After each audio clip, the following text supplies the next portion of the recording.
एक समय की बात है, भगवान शिव और माता पार्वती पृथ्वी पर भ्रमण करने के लिए निकले।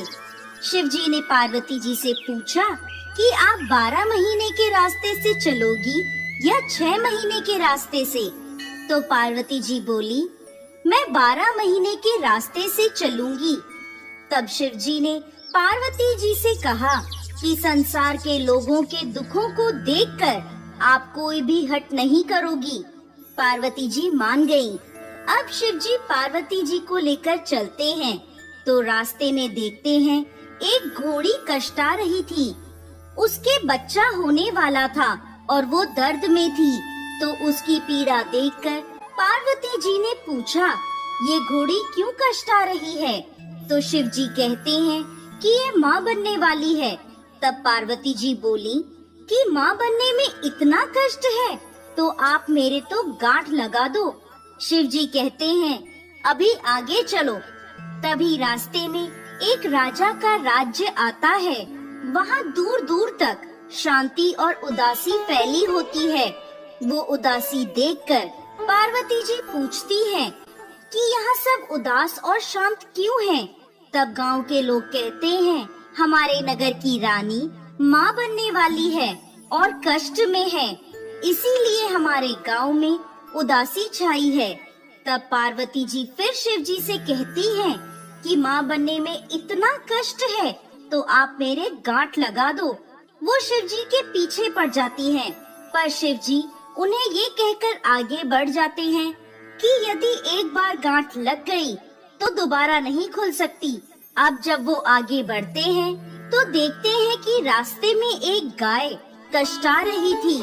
उसकी पीड़ा देखकर पार्वती जी फिर बोली, माँ बनने में इतना कष्ट है तो आप मेरे तो गांठ ही लगा दो।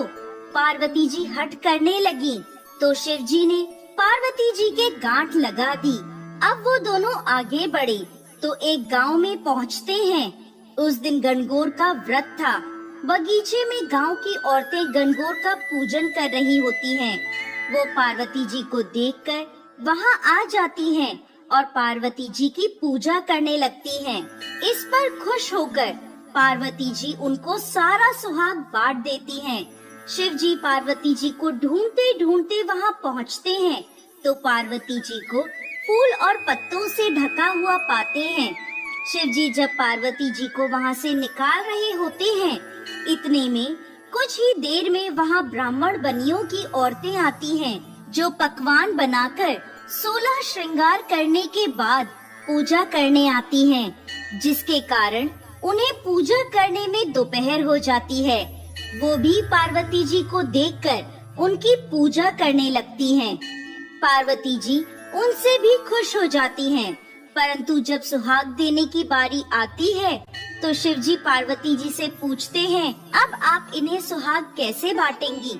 आप तो पहले ही सारा सुहाग बांट चुकी हैं। तब पार्वती जी अपनी छोटी उंगली से मेहंदी, मांग से सिंदूर और आँखों के कोरों से काजल निकालकर उसे एक कोरे कलसे के पानी में घोलकर उन सभी औरतों पर छींटे मारती हैं और इस तरह उन सभी को सुहाग देकर वो आगे बढ़ते हैं।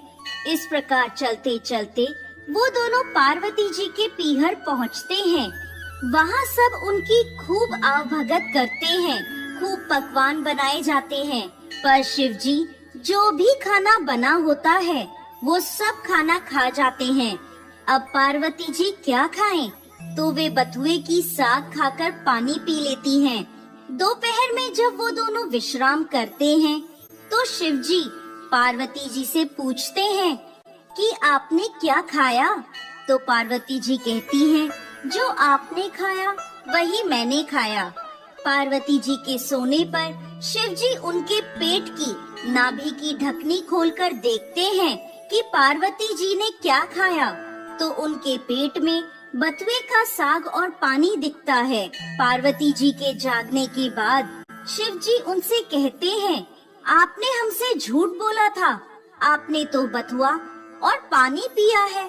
तब पार्वती जी उनसे हठ करती हैं कि आज के बाद कोई भी किसी भी महिला की ढकनी खोलकर नहीं देखेगा, अर्थात आज के बाद कोई भी किसी भी महिला के पेट में नहीं देख सकेगा, क्योंकि किसी भी महिला के पेट में उसके ससुराल और पीहर की लाज होती है। आप वचन दें, तब शिव जी को वचन देना पड़ता है। उसके बाद से अब तक किसी की भी ढकनी नहीं खुलती है। अब वो दोनों वापस कैलाश पर्वत की ओर निकलते हैं, तो रास्ते में गाय अपने बछड़े को चाटती हुई मिलती है और खूब खुश दिखाई देती है। ये देखकर पार्वती जी शिव जी से अपनी गांठ खोलने को कहती हैं, तो शिव जी कहते हैं, मैंने आपको पहले ही कहा था कि गांठ मत लगवाओ, लेकिन आपने तो जिद पकड़ ली। अब वो दोनों आगे बढ़ते हैं, तो राजा के गांव में खूब ढोल नगाड़े बज रहे होते हैं, मिठाइयाँ बांटी जा रही होती हैं, लोग खूब नाच गा रहे होते हैं और खुशियाँ मना रहे होते हैं। पार्वती जी लोगों से पूछती हैं, यहाँ क्या हुआ? तो सब बताते हैं, नगर की रानी के यहाँ बेटा होने की खुशी का जश्न मनाया जा रहा है।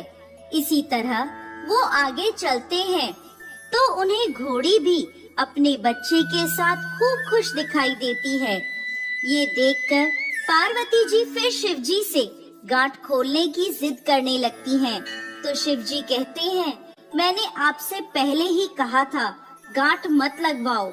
यहाँ मृत्यु लोक में हर चीज आपको लुभाएगी, परंतु आप नहीं मानी, आपने जिद पकड़ ली। पार्वती जी के फिर हट करने पर शिव जी पार्वती जी की गांठ खोल देते हैं और वो दोनों कैलाश पर्वत पहुंच जाते हैं।